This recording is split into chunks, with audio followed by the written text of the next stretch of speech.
Hello, welcome back. Today we've got quite a tea-filled video with a bit of gossip and a few thoughts and things that I've observed in my time in Europe and sort of in the industry at large. So, not to start on a negative note, but it is very hard to stay in this industry and work in this industry and get into this industry in the first place. And it is getting harder. And you have to be unbelievably tenacious to make it and to cope with all of the rejection and the difficult things and all of the travel and all of the upheaval that comes with being a singer. So if you have doubts about whether or not this is going to be suited to you, I really would encourage you to sort of step away sooner rather than later and save yourself a lot of money and probably a lot of heartache. But that being said, if that doesn't bother you and you're happy to go to every possible length that you have to go to make this happen for you, then of course keep doing it. And the world wants to hear you and you've got wonderful things to share. So the way everyone used to sort of, or the singers that we grew up with listening to on CDs and who we find now in the sort of annals of YouTube with the wonderful opera fans who post incredible old recordings. If any of you are watching, you're wonderful and I love and appreciate your work. But most of them were sort of freelance soloists. It's extremely, extremely hard now to make a living doing that as your sort of primary source of income. So, I mean, unless you're sort of Siobhan Stagg level or Lisette Oropesa, it's very, very hard to be that person. You can certainly get to that level, but it's going to take a long time. And sort of, it's very rare these days that a singer will win a contract or win a competition and then just kind of be off in the ether and become a superstar, because it is an eternally crowded place to work, especially for singers.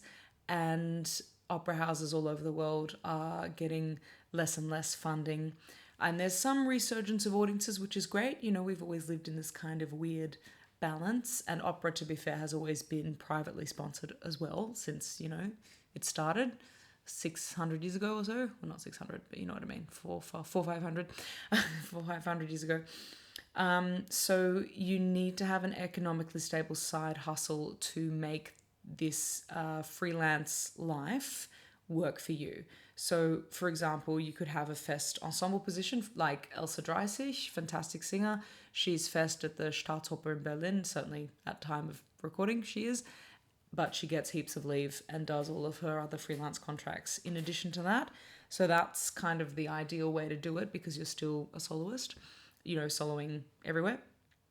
A chorus Fest job is a great thing as well. It's a very good adjunct thing. The only thing I would say about that is that you have to be very careful which chorus you join, because in some houses in Germany, if you're in the chorus, you will never, ever be thought about as a soloist. Some people have no imagination and they think, oh, okay, this person's a chorus singer, they couldn't possibly be a soloist, which is pretty ridiculous, but it's just the way it is.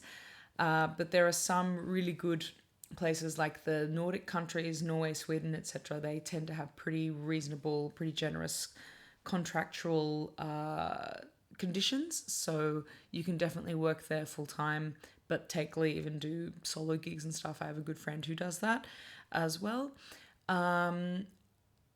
Or you just, basically you need something that's going to keep you with as close to a full-time wage as you can. I would also recommend looking for remote work. If you're a bit of a wordsmith, you could do editing in your native language or online teaching of English or Spanish or whatever your native language is, because you can also take your work with you where you are. You just need a tablet or a computer or whatever, and you can do that while you're auditioning in the States and then auditioning in Norway and then auditioning in New Zealand. You can do it from anywhere, but you need to be able to have a stable income to keep your singing lessons up and keep your life moving, essentially paying your rent.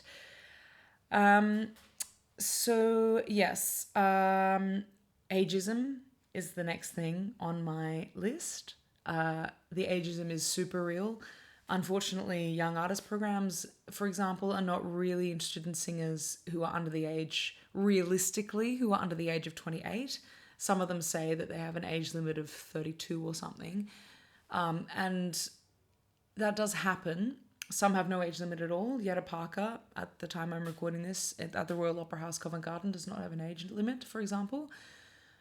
But it is very unlikely that you're going to get a look in unless you're, without question, a dramatic voice and you're in your early 30s, then certainly you'd get a look in. But if you're going down the YAP route, I would suggest that you get into that in your mid-20s or basically as soon as you can after you finish your studies, if you've studied at an institution, that is, of course, because it can be very hard to do that sort of beyond 27, 28 years old, I would say. And then, yes, but it does definitely depend on what voice type you are. So there's just definitely also sexism involved in this industry. Unfortunately, I interviewed an amazing, very well-established, very full-calendared soprano who lives in Italy. And she was telling me that she was singing a main role she was singing the title role in an opera. And she discovered after asking around that the baritone who was singing, not even the sort of the first baritone role, the second baritone role, was getting paid more than her. And she was, it was a huge, important, big soprano role, big soprano opera, where she had all of the pressure as well as all of the work to do and all of the singing to do. And she was getting paid less than this man. So that does happen from time to time.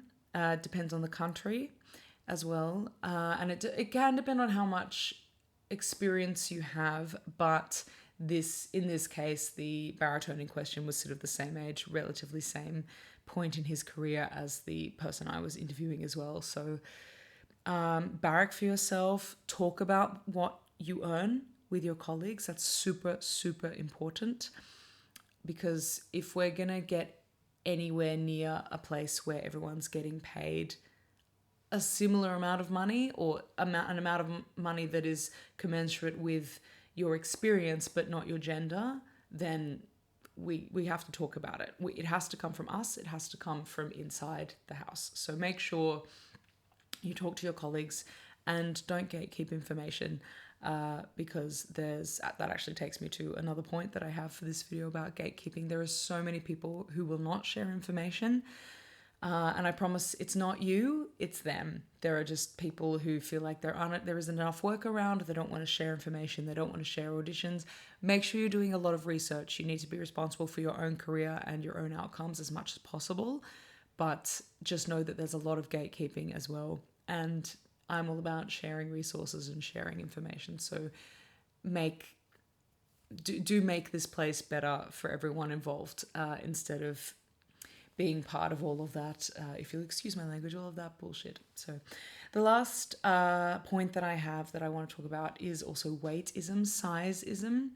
So there's lots of studies now coming out about how juries and audiences, especially audiences actually, they don't hear with their ears first, they hear with their eyes first. So what that means is when you come out on stage in an audition or in a show or whatever, concert, they see what you're wearing, they see how you walk, they see your persona, they see all of these things before you've even opened your mouth, before you've even maybe done your little bow, curtsy, acknowledge the audience. They see all of that first. This is a very visual art form now, even more so than it used to be, because of course we're all here online as well, Exhibit A, for example. So make sure that everything visually that you can have in your control, make sure that you have it as much in control as you can. Make sure that you're always dressed how you want to present yourself. Maybe it's chic and a bit edgy. That's the vibe you go for. Then always dress when you're performing or auditioning chic and a bit edgy. Or maybe you want old school 1980s opera glamour. Fantastic. Do that. Or maybe you want just chic, always poised, whatever you want. Maybe you want to be loud and colorful. Also fantastic. That's fine. As long as it is commensurate with who you are, then you need to show that at all times. But remember, everyone is seeing you and judging you with their eyes before they're going to judge you with their ears. So yes, it is a tricky time to be a singer. It is a tricky place to be a singer, but don't give up. Go practice. Okay. See you in the next one. Bye.